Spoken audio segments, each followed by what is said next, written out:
So, Cristiano Ronaldo. The name alone says it all, right? We've all seen the insane goals, the iconic celebrations, the global fame. But here's the thing. His decades-long career at the absolute peak of his sport, that's not just talent. No, it's a system. So today, we're gonna tear it down and see what makes the man, the machine, and the legend really tick. And it really all starts right here. In my mind, I'm always the best. I mean, that quote says everything, doesn't it? This isn't just confidence. It's the core of his brand, it's the engine that drives him, it's the face he shows the world, and it's shaped pretty much everything about his career. But is that the whole story? Is it really just about being supremely confident? Or is there something else going on, like a meticulously designed system, a whole set of habits and principles that are actually powering the performance we see on the pitch? That's what we're here to do. We're gonna peel back the layers and find out. All right, here's our game plan. First, we're gonna look beyond just the goals and talk about the man versus the brand. Then we'll dive into the blueprint he uses for physical perfection. After that, we get into the really interesting stuff, the unseen obsession that drives him. And finally, we'll wrap up with the legacy of discipline that kicked this whole thing off. Okay, first things first. To really get this, you have to understand there are basically two Ronaldos. You've got the superstar athlete, the guy we see scoring goals, and then you have CR7, the global brand. A full-on commercial powerhouse, right? And it's all built on his image. This isn't just a small detail, it's absolutely crucial, because as you're about to see, one of these Ronaldos directly fuels the other. And where does that brand start? It's all built on a foundation of pure physical excellence. So let's start with the most obvious part, right? The machine itself. The physical system that he's engineered over decades is, well, it's nothing short of extraordinary. And it's the bedrock for both the man and the brand. So check this out. His diet, it's not really a diet, it's more like a fueling strategy for a high-performance engine. We're talking 6 smaller, high-protein meals a day, spaced out every 3 to 4 hours. This has nothing to do with enjoying food in the way most of us do. It's all about function. Every single thing he eats, from the lean protein at breakfast to the fish and rice after training, it all has a very specific job to do. And all that fuel powers a day that starts with just incredible intention. But you know what's interesting? It's not that hustle culture, 4 a.m. alarm clock kind of thing. No, it's all about quality and control. A cold shower to wake him up, some sunlight to get his body clock right, and time with his family. But look what's missing. No phone, no scrolling the news, 0 distractions. It's just calm, focused prep for the day. You know, for most athletes, recovery is what you do after the work is done. For Ronaldo, recovery is the work. It's treated with the exact same intensity as training. This isn't just, taking a day off. We're talking about a personal cryotherapy chamber in his house, daily ice baths, late-night swims just to calm his nervous system down. The key takeaway here is balance. For every ounce of effort he puts into training, he puts an equal ounce into recovery. So all this physical discipline, it's not just for winning games. It's the absolute core of his brand. And to really get how that works, we can actually use a cool marketing tool. It's called Kaffer's Brand Identity Prism. Basically, it helps you break down a brand into 6 parts, like its personality, its culture, and for Ronaldo, the big one, its physique. It's a great way to see how an athlete goes from being just a player to a global icon like CR7. And this is where it all clicks into place. Using that prism, you see that Ronaldo's physique, his actual body, is the visual centerpiece of the entire CR7 brand.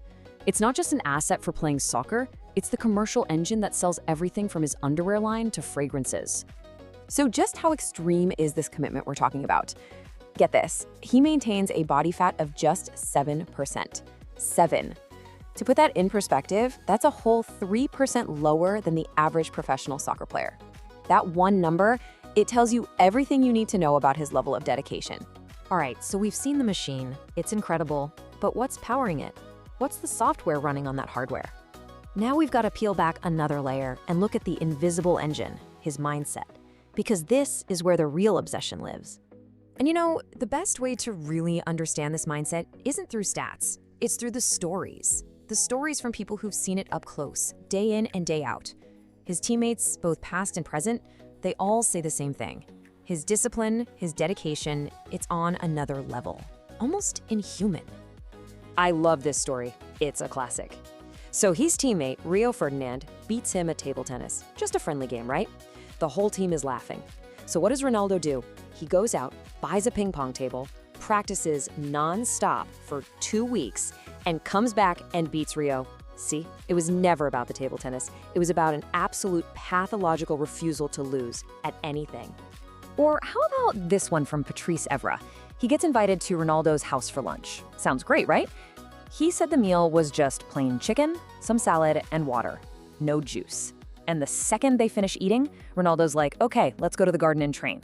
It just goes to show there is no off switch for this guy. The discipline seeps into every single moment of his life. And this obsession isn't just brute force. It's backed up by a seriously powerful mental toolkit. He's not just physically strong, he's mentally sharp. He uses visualization, literally rehearsing plays in his mind before they happen. He meditates to handle the insane pressure. He even uses strategic breathing to slow his heart rate before a big free kick. This is mental training on a whole other level. But here's the thing, he wasn't born this way. This discipline was forged, and a huge turning point was his time at Manchester United under the legendary Sir Alex Ferguson. Fergie saw this young, incredibly talented, but kind of flashy kid, and he challenged him. It was tough love for sure, but it's what took that raw talent and shaped it into a disciplined, world-class professional. Okay, so we have the machine and we have the mindset, but what's the source code? What's the original programming? To find that, we have to go all the way to the core, the real answer to his relentless drive. It's in his origins. It's in the values that built the man long before the machine ever existed. This hunger that we see, it was forged in his childhood. He grew up in a really humble working-class home in Madeira. And then, at just 12 years old, he had to make this unbelievable sacrifice, leaving his entire family to go to a football academy. Think about that. The homesickness, the loneliness. People even mocked him for his accent. But that adversity, it didn't break him. It became the rocket fuel for his ambition. And this is where we see a really fascinating contrast. The public persona, right? A lot of people see him as egotistical, individualistic, maybe even arrogant on the pitch. But that's just one side of the coin.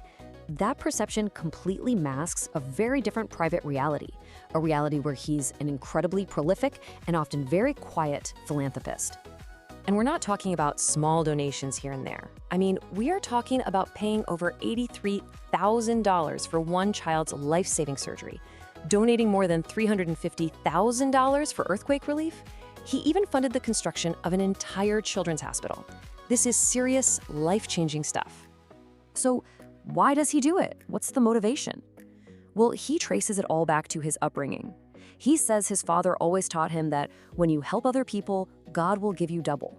So for him, giving back isn't a PR move, it's a core value, something that's deeply rooted in his family and his past.